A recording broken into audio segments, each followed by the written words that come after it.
La Côte d'Ivoire mène actuellement plusieurs initiatives qui visent à maximiser la contribution positive que les migrants peuvent apporter au développement national. Une des initiatives de la Côte d'Ivoire dans ce domaine est l'élaboration d'une stratégie migration et développement et plan d'action qui est actuellement en attente d'adoption. La stratégie migration et développement de la Côte d'Ivoire répond aux besoins d'associer pleinement la diaspora ivoirienne au développement socio-économique de notre pays. Et pour atteindre cet objectif, plusieurs étapes ont dû être déroulées, notamment la demande d'expertise des mieux qui nous a rejoints sur cet important projet. Et ensuite, il s'agissait de consultations nationales, associer tous les acteurs qui ont un impact sur la vie de la diaspora, de sorte que le document qui sort puisse être un document consensuel. Donc, il y a eu tout ce travail de collaboration, ensuite avec des équipes techniques pour rédiger. En tout cas, ça a été un travail participatif qui répond à l'ambition de la Côte d'Ivoire, qui est d'atteindre l'émergence, mais à côté de cette émergence, d'associer tous les fils et toutes les filles de la Côte d'Ivoire au développement socio-économique de notre pays. Mais ce qui est intéressant, c'est que même si pour l'instant nous n'avons pas pu mettre en place l'ensemble du projet, il y a certaines composantes du projet qui sont prises en compte, notamment sur la coordination de l'action gouvernementale en Côte d'Ivoire, sur la question de la migration, un cadre en train de se mettre en place, une politique d'immigration et développement combinée avec une politique de gestion des Ivoiriens de l'extérieur qui répond aux besoins pour la Côte d'Ivoire de mettre en place un dispositif cohérent qui prenne en compte les Ivoiriens qui résident à l'extérieur. Depuis 2014, la Côte d'Ivoire travaille également sur une politique de gestion des Ivoiriens de l'extérieur. Et moi, je veux surtout souligner la solidarité entre la politique migration et développement élaborée grâce à l'appui technique du projet MIeux et la politique de gestion des Ivoiriens de l'extérieur. Il s'agira aujourd'hui de ressortir un document solidaire sans perdre de vue l'ensemble des piliers qui ont été mis en place. Il sera adapté, bien entendu, à cause des différentes stratégies sectorielles qui existent dans différents ministères. Il y a le ministère du Plan qui a un pan de ces questions, et le ministère des Affaires étrangères. Il s'agira aujourd'hui de ressortir un document solidaire sans perdre de vue l'ensemble des piliers qui ont été mis en place, notamment les 6 axes dans la politique de migration et développement et les 4 axes dans la politique de gestion des Ivoiriens de l'extérieur. On va aboutir sur pas plus de 4 axes. Une initiative phare de la Côte d'Ivoire en matière d'engagement de la diaspora est le Forum de la diaspora qui a lieu tous les 2 ans. Ces réunions sont une occasion pour l'État de consulter la diaspora sur ses besoins et ses priorités.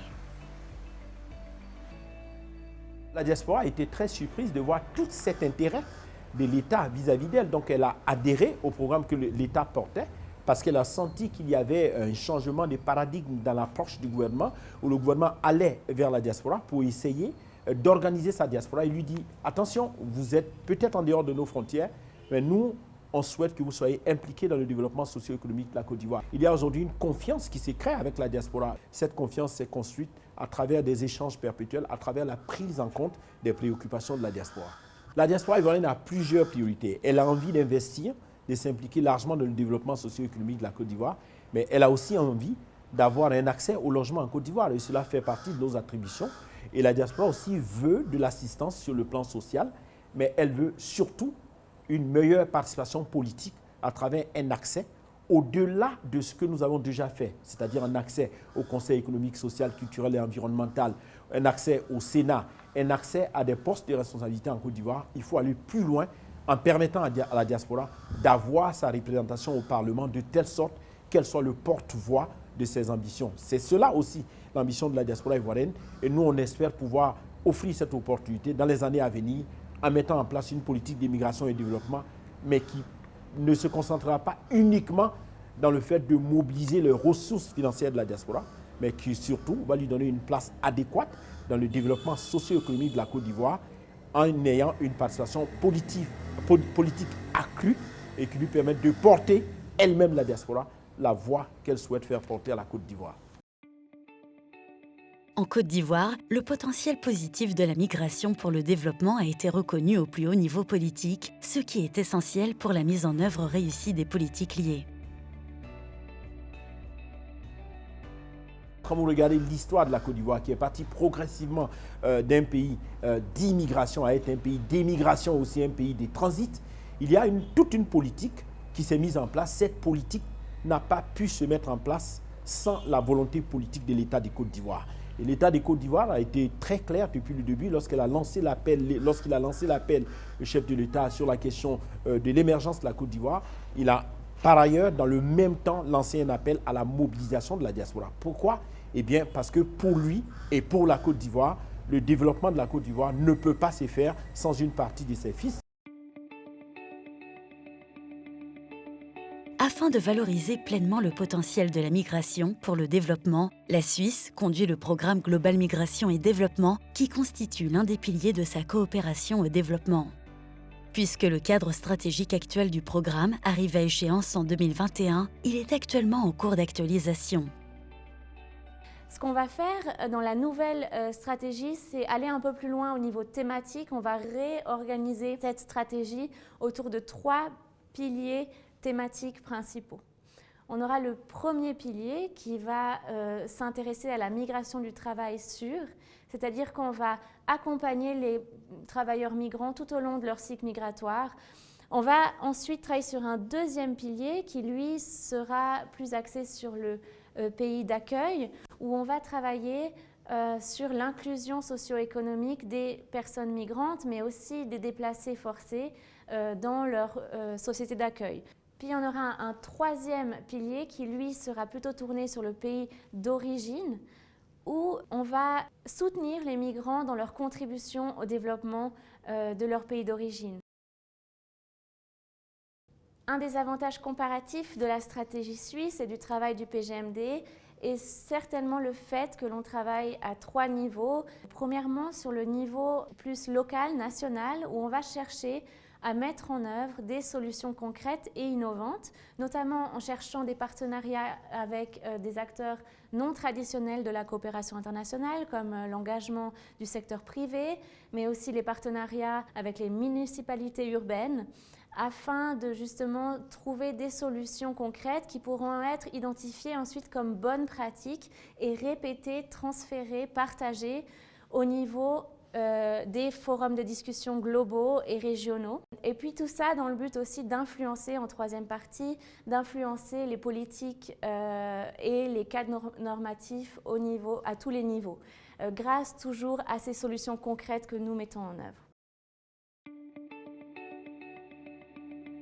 L'année 2021 marque également le lancement de la nouvelle stratégie de coopération internationale de la Suisse qui fait de la migration sûre et ordonnée l'une de ses priorités. Le prochain cadre stratégique du programme Global Migration et Développement s'appuiera sur la stratégie de coopération internationale et développera davantage les aspects liés à la migration.